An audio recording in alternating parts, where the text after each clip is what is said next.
Hello ലവ്ലീസ്, മൂന്നാമത്തെ episode ഒടുക്കം പറഞ്ഞ പോലെ തന്നെ നമുക്കിനി അറിയേണ്ടത് മാനുസോസിനെ കുറിച്ചാണ്. ഇടഞ്ഞു നിൽക്കുന്ന സ്പാനിഷ് ഗൈ, നമ്മുടെ കരോളിനെ പച്ചയ്ക്ക് തെറിവിളിച്ച ശുംഭൻ. ഇയാൾ ഐസൊലേറ്റഡ് ആയ ഒരു അറേഞ്ച്മെൻറ്റിലായി ഒരൊറ്റ മൈൻഡിനെ പോലും അടുപ്പിക്കാണ്ടിരിക്കുമെന്ന് പറഞ്ഞില്ലേ, ഇതാണ് സംഭവം. ഒരു ക്യാബിനിലായി ഫുഡ് സപ്ലൈസ് പോലും ഏതാണ്ട് കാലിയായി കാലി വേറിലിരിക്കുന്ന സിറ്റുവേഷൻ. മാനുസോസിൻ്റെ പ്രതീക്ഷ തന്നെ പോലെ ലോകത്ത് വേറെ ആരെങ്കിലും ഉണ്ടാവും. എങ്ങനെയും അവരുമായി സംസാരിക്കാൻ വേണ്ടിയിട്ട് റേഡിയോ സിഗ്നൽ ഓരോ പോയിന്റ് നമ്പർ വെച്ച് മാറ്റി മാറ്റി ക്ഷമയുടെ നെല്ലിപ്പല കണ്ട് പരിശ്രമിച്ചുകൊണ്ടിരിക്കുകയാണ്.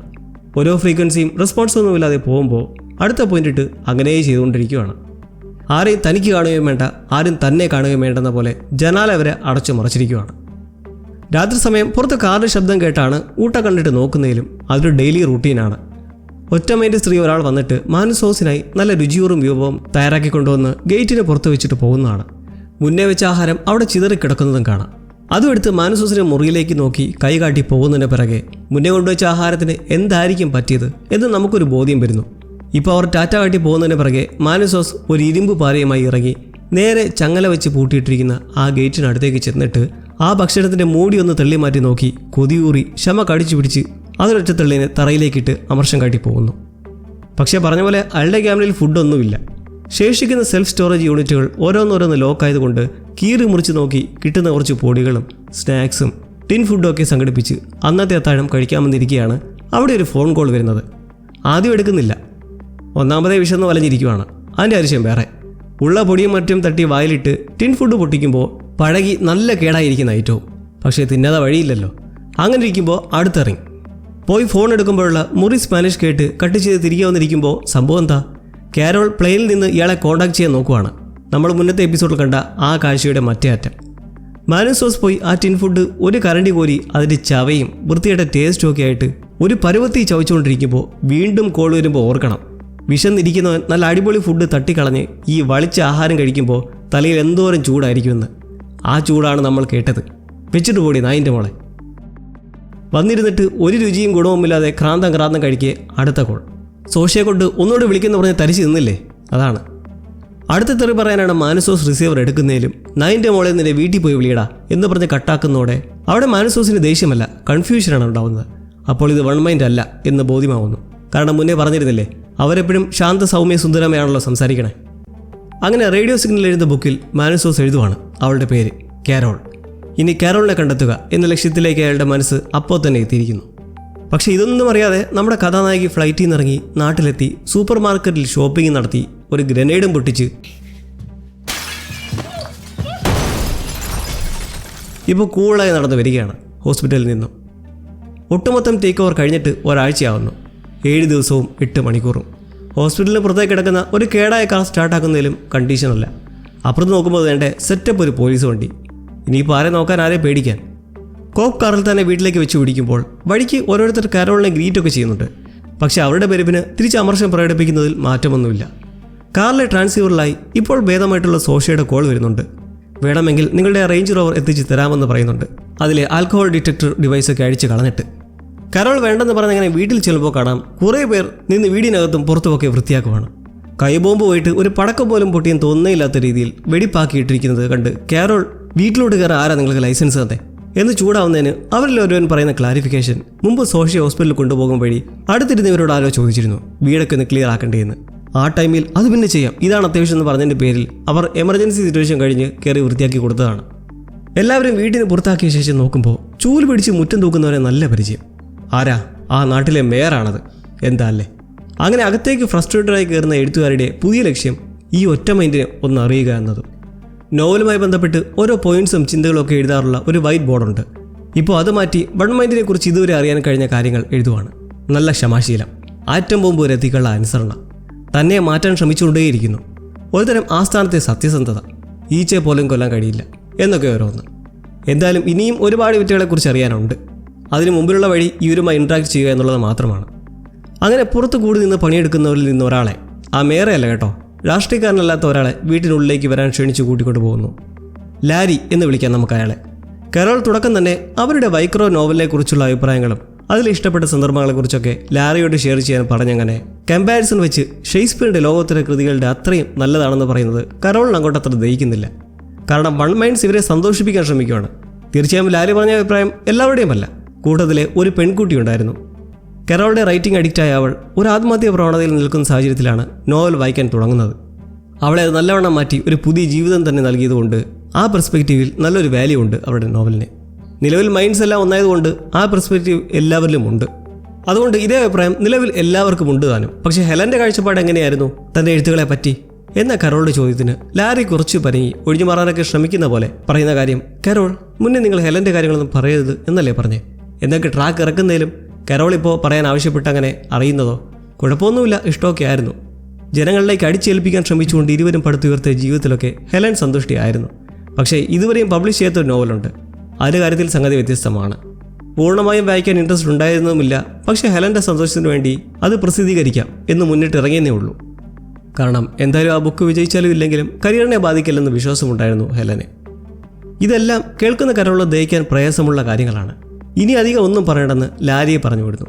പക്ഷേ ഇവിടെ മനസ്സിലാക്കിയൊരു കാര്യം, ഈ ജോയിൻ ടീമിന് കള്ളം പറയാൻ കഴിയില്ല. ഒഴിഞ്ഞു മാറാൻ പരമാവധി ശ്രമിക്കുമെങ്കിലും പറയേണ്ടി വന്നാൽ അത് സത്യം മാത്രമായിരിക്കും. കുറച്ച് ഭേദമായി നടക്കാൻ തുടങ്ങിയ സോഷ്യയെ ചെന്ന് കാണുമ്പോൾ കരോളിൻ്റെ കുറ്റബോധം പേറിയ മനസ്സ് അവളോടായി കുറച്ച് ദയയും കരുണയും ഒക്കെ കാട്ടുന്നുണ്ട്. നിങ്ങളൊക്കെ ഇത്രയും വിനീത ഹൃദയരാണെന്ന് നല്ലോണം മനസ്സിലാക്കാത്തത് മൂലം സംഭവിച്ചതാണെന്നും എൻ്റെ തെറ്റാണ്, ക്ഷമിക്കണമെന്നും ഒക്കെ സോഷ്യയോട് സംസാരിച്ച് അവളോട് തൻ്റെ ഫീലിങ്സ് തുറക്കുന്നതിലും പേഷ്യൻറ്റിന് യാതൊരുവിധ പരിഭവങ്ങളുമില്ല. പോലീസുകാർ ഉപയോഗിക്കുന്നതിൽ കംഫർട്ട് ഉണ്ടോ എന്നൊക്കെയാണ് ചോദ്യം. ഇങ്ങനത്തെ കുറച്ചുപേരൊക്കെ നമുക്ക് ചുറ്റുണ്ടായിരുന്നെങ്കിൽ ലോകം എന്ത് മനോഹരമാനെ. കരോളിന് സോഷ്യയോട് കുറച്ച് സംസാരിക്കാനുണ്ട്. അന്ന് ആദ്യമായി പുതിയ സിറ്റുവേഷനെ കുറിച്ച് കരോളിന് ഒരു ഏകദേശ രൂപം കൊടുത്തത് മിനിസ്റ്ററായ ഡേവിഡ് ടാഫ്ലർ ആയിരുന്നല്ലോ, വൈറ്റ് ഹൗസിൽ ഇരുന്നിട്ട്. എന്തായാലും ഇപ്പോൾ ഇത്രയും മനസ്സിലാക്കിയെടുത്തോളം വെച്ച് ആ വ്യക്തി മാത്രമാണ് അന്ന് സംസാരിച്ചത് എന്ന് പറയാൻ പറ്റില്ല. ഇവരെല്ലാം കൂടി ചേർന്നാണ്. കാരണം ഒന്ന് തന്നെയല്ലേ.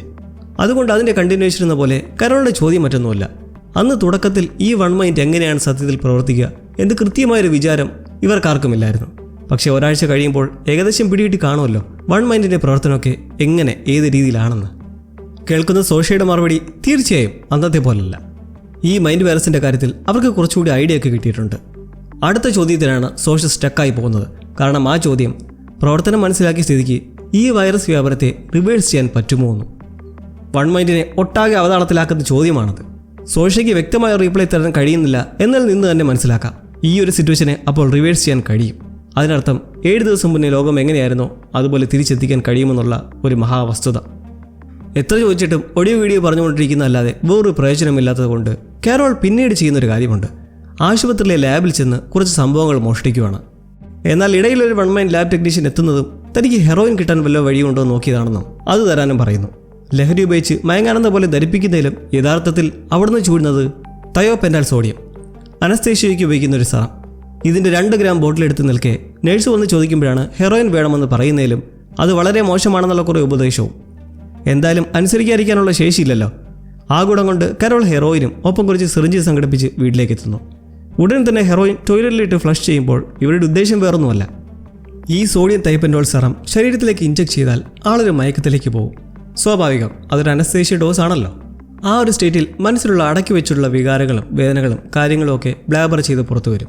ഇത് സോഷ്യയിലേക്ക് കുത്തിവെച്ച് വൺ മൈൻഡിനെ റിവേഴ്സ് ആക്കാനുള്ള വഴി അവളെ കൊണ്ട് തന്നെ തുപ്പിക്കാനാണ് കരോളുടെ ഉദ്ദേശം. പക്ഷേ അതിന് മുന്നീടായി ഒന്ന് പരീക്ഷിക്കണ്ടേ?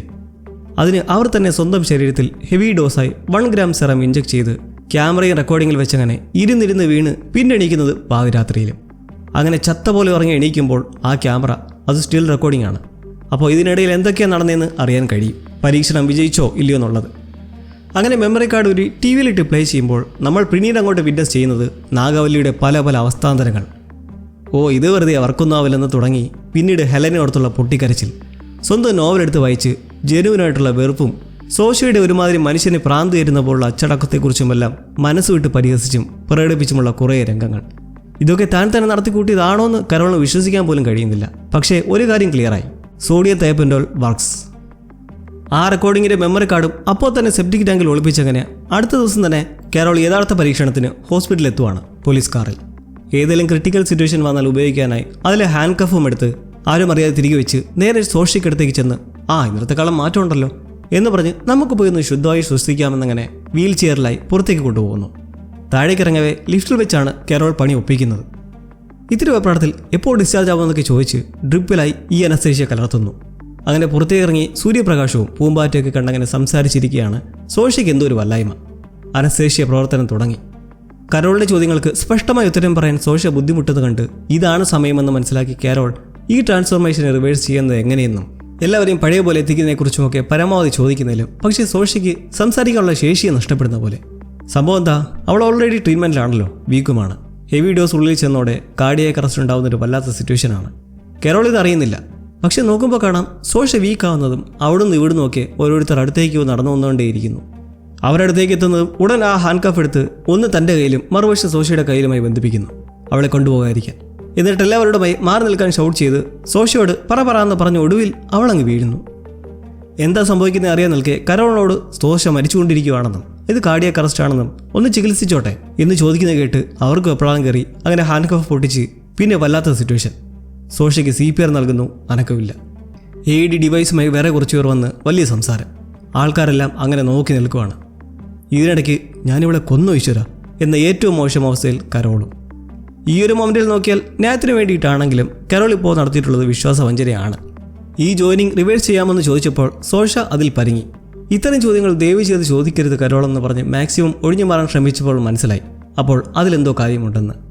ലാബിൽ നിന്നും അനസ്തേഷ്യ എടുത്ത് വീട്ടിൽ പോയി പ്രയോഗിച്ച് മയങ്ങിയപ്പോൾ ഹെറോയിൻ മൂലമാണെന്ന് എല്ലാ വൺമൈൻസിനെയും ധരിപ്പിക്കാൻ അവർക്ക് കഴിഞ്ഞു. അങ്ങനെ തയപ്പിനാൽ സോഡിയത്തിൻ്റെ സൈഡ് എഫക്ട്സിലൂടെ മനസ്സിലുള്ളത് പുറത്തു കൊണ്ടുവരാമെന്ന് മനസ്സിലാക്കി പ്രയോഗിച്ചപ്പോൾ കരോളിന് കോൺഫിഡൻസ് ഉണ്ടായിരുന്നു സോഷ്യയ്ക്കും ഇതുപോലെ കുറച്ച് മയക്കം മാത്രമേ വരുള്ളൂ എന്ന്. കാരണം അവർക്കും അങ്ങനെ മാത്രമേ ഉണ്ടായുള്ളൂ. അതുകൊണ്ട് സ്റ്റാർക്കയെ കുറ്റം പറയാനും പറ്റില്ല. സോഷ്യ സ്ട്രഗിൾ ചെയ്തുകൊണ്ടിരുന്നപ്പോൾ ചുറ്റും കൂടിയവരെല്ലാം ഒരേ സ്വരത്തിൽ ദയവ് ചെയ്ത് നിർത്തുക കരോളെന്ന് ആവർത്തിച്ചുകൊണ്ടേ ഇരുന്നതാണ്. കാരണം സോഷ്യ വൺമൈൻഡ് അല്ലേ, അവൾക്കുള്ള വേദന ഇവർക്കെല്ലാം ഒരേപോലെ മനസ്സിലാവും. പക്ഷെ എന്ത് ചെയ്യാനാ, കരോളിൻ്റെ ആവശ്യവും ഇവരെല്ലാം പഴയതുപോലെയാക്കി നല്ലതാക്കാൻ തന്നെ. പക്ഷേ അതൊരു വലിയ അബദ്ധമാവുന്ന സാഹചര്യത്തിലെത്തി നിൽക്കുവാണ്. തിങ്ങിക്കൂടി നിൽക്കുന്ന ജനങ്ങൾക്കിടയിൽ സോഷ്യയുടെ ജീവൻ നിലനിർത്താൻ നോക്കുന്ന ഡോക്ടേഴ്സും അതിൻ്റെ കാരണക്കാരിയായി കണ്ണീരുമായി നിൽക്കുന്ന കരോളും. ഈ സമയത്ത് നമുക്ക് കരോളിൻ്റെ ഒപ്പം നിൽക്കാതിരിക്കാനും കഴിയില്ല, എന്നാൽ വൺമൈൻസിനെ എതിർക്കാനും കഴിയില്ല. നിങ്ങളുടെ തോട്ട്സ് എന്താണ്? ഷെയർ ചെയ്യാൻ മറക്കണ്ട. അപ്പോൾ 6 ഡെറി എപ്പിസോഡുമായി നമുക്ക് ഉടനെ കാണാം. See you fam.